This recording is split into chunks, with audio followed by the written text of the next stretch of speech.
صدق اللہ العظیم۔ میرے محترم بزرگوں اور دوستوں، اللہ رب العزت کا ہم پر احسان عظیم ہوا، اس پیارے رب نے ہمیں ایمان کی دولت سے نوازا۔ یہ اللہ رب العزت کی سب سے بڑی ہم پر مہربانی ہے، اور اللہ رب العزت کا سب سے بڑا احسان ہم پر یہ ہے کہ اللہ نے ہمیں ایمان کی دولت سے نوازا۔ وہ کس لیے؟ وہ بات اس طرح سمجھ میں آئے گی۔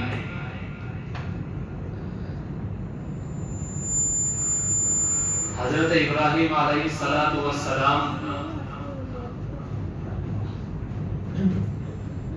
آپ کی عظیم سنت جو قیامت تک زندہ رہے گی وہ قربانی، اور آپ خلیل اللہ کہے گئے، کہلائے گئے، لیکن آپ کے والد اذ قال لأبيه آزر أتتخذ أصناما آلهة، یہ میں نے جو بات کہی ہے ایمان کی دولت سے اللہ نے نوازا، یہ سب سے بڑا احسان ہے۔ کیوں؟ آزر جو آپ کے والد تھے، ان کو یہ دولت نہیں ملی۔ کون سی؟ ایمان کی۔ کون تھے؟ خلیل اللہ کے والد، خلیل اللہ کے باپ۔ اس لیے میں بولتا ہوں کہ اللہ کا سب سے بڑا احسان عظیم آپ پر اور مجھ پر یہ ہے کہ اللہ نے ایمان کی دولت سے ہمیں نوازا۔ اس کا پتہ کب چلے گا؟ جب تاریخ اٹھا کر دیکھیں گے حضرت نوح علیہ السلام کا بیٹا کیا ہوا، کتنی جدوجہد کی، کتنی کوشش کی کہ بھئی سوار ہو جا، لیکن اس کے نصیب میں ایمان کی دولت نہیں تھی۔ حضرت لوط علیہ السلام کی اہلیہ کا کیا بنا؟ کون تھی؟ نبی کی بیوی تھی۔ آخر دم تک کوشش کرتے رہے، لیکن فما بدان نہ بن سکی۔ اللہ نے خود فرمایا کہ جس کو ہم چاہتے ہیں ایمان کی دولت سے نوازتے ہیں۔ تو بھائی کس کا احسان ہوا ہم پر، اور کتنا بڑا احسان ہوا۔ میرے محترم بزرگوں اور دوستوں، اب بات آپ کو صحیح سمجھ میں آئی کہ واقعی اللہ کی سب سے بڑی نعمت ہے ایمان کی دولت سے نوازا جانا۔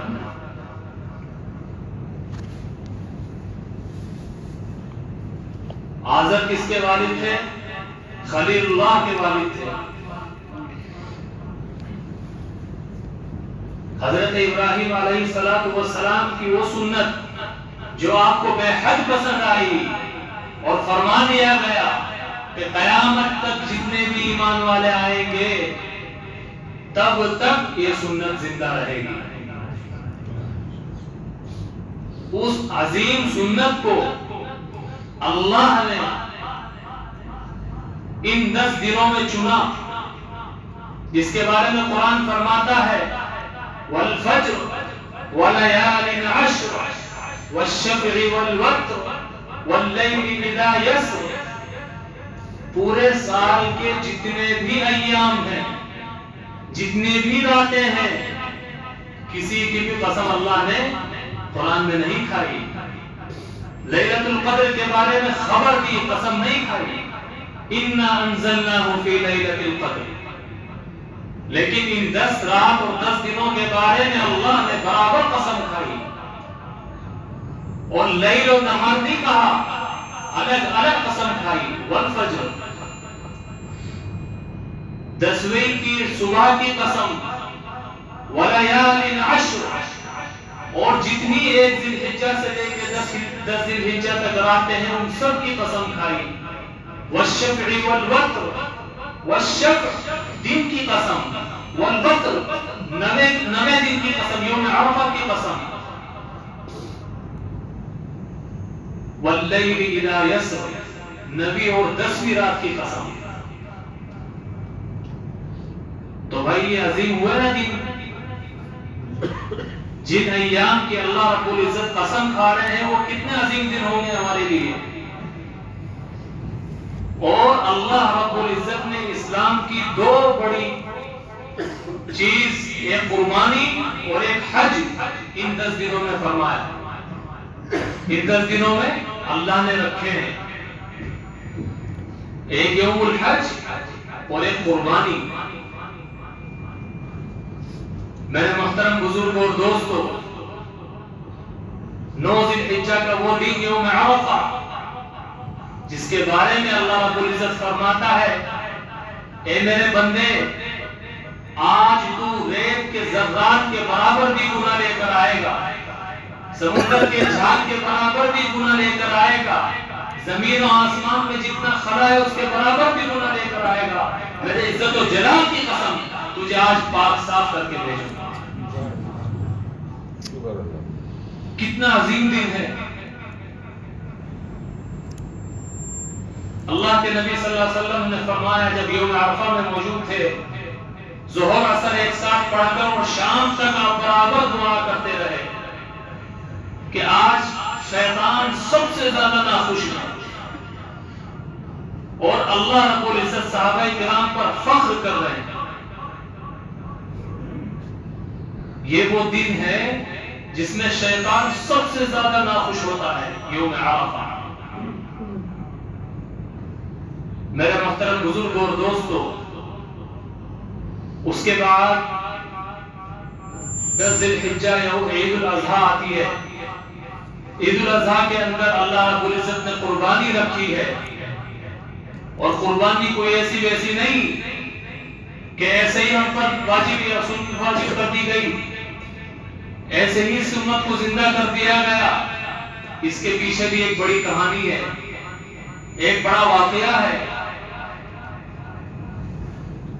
حضرت ابراہیم علیہ السلام پر اللہ رب العزت نے امتحان ڈالا۔ قرآن کہتا ہے انی ارا فی المنام انی اذبحک فانظر ماذا تری ستجدنی ان شاء اللہ من الصابرین۔ 92-96 سال کی عمر میں جس کو اولاد ہو، اور وہ اولاد 8 یا 9 سال کی عمر میں پہنچے، میرے محترم بزرگ اور دوستو، ذرا اپنے دماغوں سے موازنہ کیجئے۔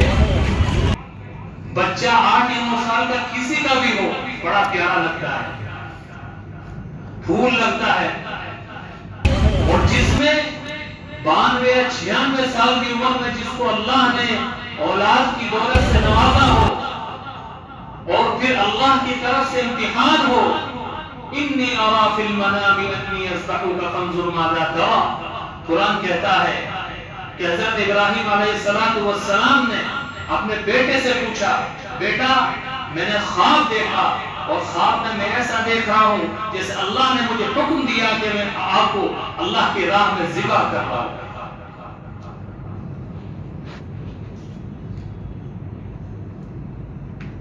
حضرت اسماعیل علیہ السلام نے کیا فرمایا؟ تو پھر ابا سوچتے کیا ہو؟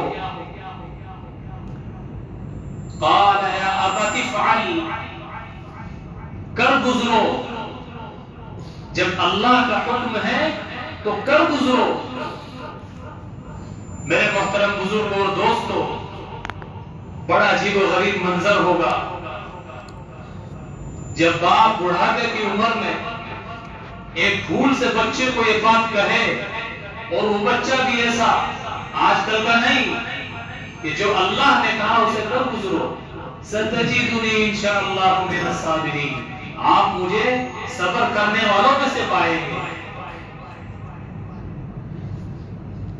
میرے محترم بزرگ اور دوستو، اس عظیم سنت سے ایک تو سب سے بڑی چیز ہمیں کیا ملتی ہے؟ ہمیں ہر حال میں اللہ کا حکم بجا لانا ہے، ہر حال میں اللہ کا حکم بجا لانا ہے۔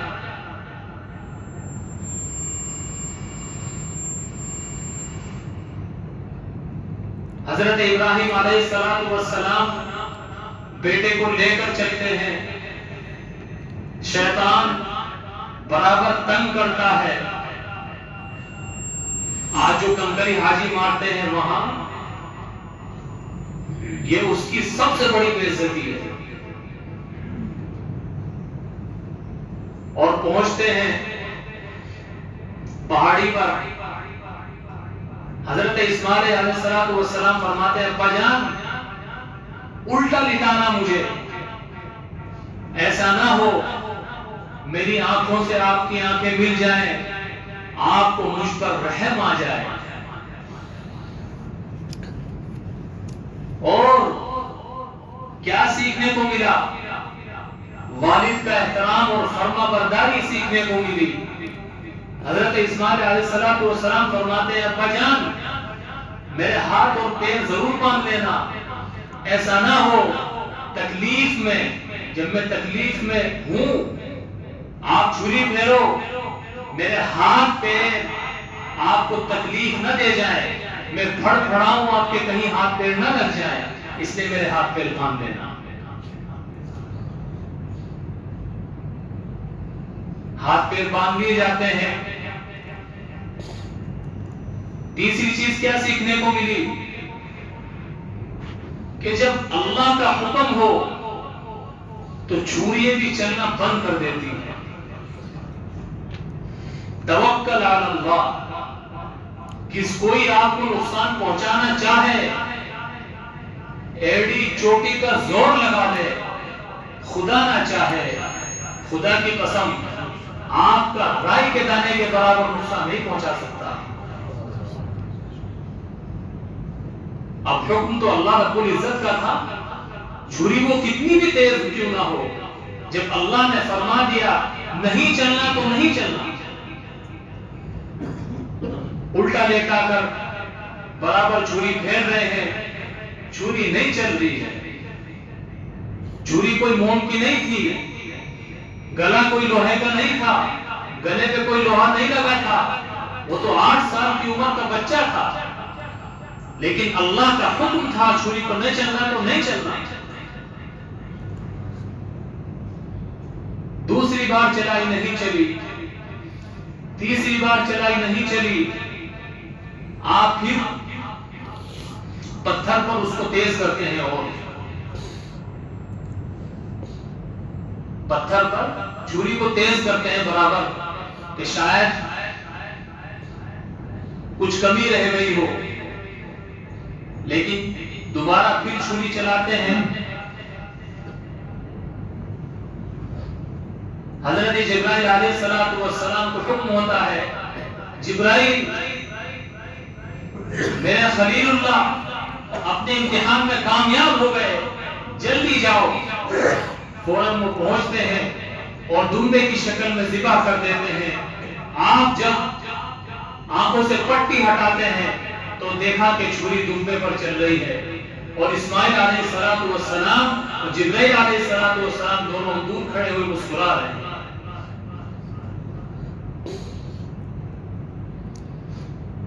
کتنی چیزیں سیکھنے کو ملی بھائی کہ جب اللہ کا کوئی حکم ہو اس کو بجا لاؤ. والد کا احترام اور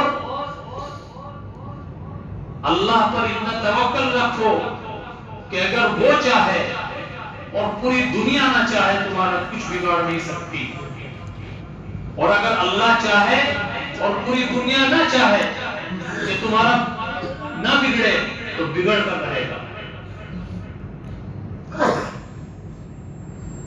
یہ سب چیزیں سیکھنی ہے ہمیں، تب جا کے اللہ رب العزت نے اس عظیم سنت کو قیامت تک زندہ رکھنے کا حکم دیا. آج وہی سنت آپ اور ہم ادا کرتے ہیں. میرے محترم بزرگوں اور دوستوں، چند اہم مسائل بھی ہیں جو آپ لوگوں کے سامنے عرض کرنے ہیں. سب سے پہلی بات یہ ہے، بعض لوگوں کو یہ شکایت ہوتی ہے کہ قربانی کب واجب ہوگی. قربانی واجب ہونے کی شکل یہ ہے